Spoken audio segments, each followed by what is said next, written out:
A Bíblia possui em seu conteúdo várias histórias maravilhosas. Histórias de curas, ressurreição, multiplicação de pães, batalhas épicas, mas uma das histórias que mais me assombra é a da transfiguração de Jesus diante de Pedro, Tiago e João. Admito que não consigo visualizar perfeitamente o que aconteceu naquele alto monte. Imagina Jesus revelando um pouco de sua deidade àqueles homens. É algo que me fascina, que desperta em mim o desejo de ver o que eles viram. Mas quem sou eu para tamanha honra? A razão dessa história me assombrar é a reação dos discípulos, antes e depois da manifestação de Deus Pai.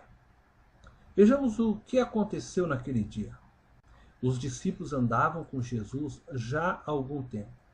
Jesus já se tornara um amigo e possivelmente familiar a eles. E quando eu digo familiar, estou me referindo a alguém muito próximo. E mesmo Jesus sendo o Deus encarnado, me parece que o temor, a reverência devida a ele não era algo que havia sido despertado no coração dos discípulos como deveria. Penso que os discípulos não dimensionavam o momento histórico e espiritual em que estavam vivendo, assim como não dimensionavam quem realmente era Jesus. De repente, Jesus se revela de uma maneira fenomenal a eles. Seu rosto brilha como o sol. Suas vestes se tornaram brancas como a luz.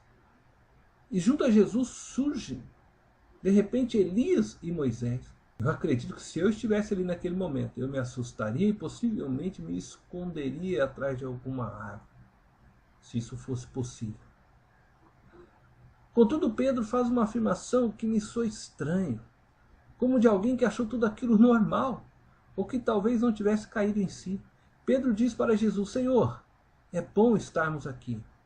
Se quiseres, farei 3 tendas, uma para ti, uma para Moisés e outra para Elias. A resposta de Pedro possivelmente se deve por ele ser um judeu. O que eu quero dizer com isso? Todo judeu admirava e ainda hoje admira como seus grandes heróis, Moisés e Elias. Estes 2 personagens da história judaica simbolizam a lei e os profetas.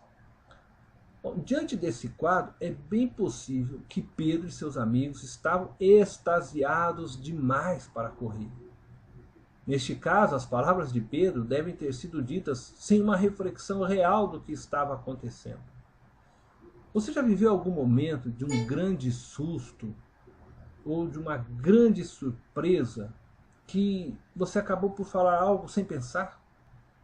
Eu penso que foi isso que aconteceu com Pedro. Eu já vivi uma experiência desta. Contudo, ao ouvir a voz do Pai dizendo: Este é meu filho, Pedro e os 2 amigos voltam a si. Isto é, saem daquele estado de êxtase e logo o seu coração se enche de medo, pois eles percebem que estavam diante o Deus encarnado. A familiaridade com Jesus ela foi interrompida pela compreensão de quem era Jesus, afirmada pela presença dos grandes 2 heróis de Israel e da palavra final do Pai. Jesus era maior do que a lei e do que qualquer profeta. As palavras do Pai só vieram a confirmar agora esta verdade. Ele estava dizendo para aqueles judeus, Pedro, Tiago e João, Jesus é o grande e único herói a quem vocês devem prestar adoração. E agora eles compreendiam que o maior de todos os heróis não era Moisés e também não era Elias, mas Jesus de Nazaré.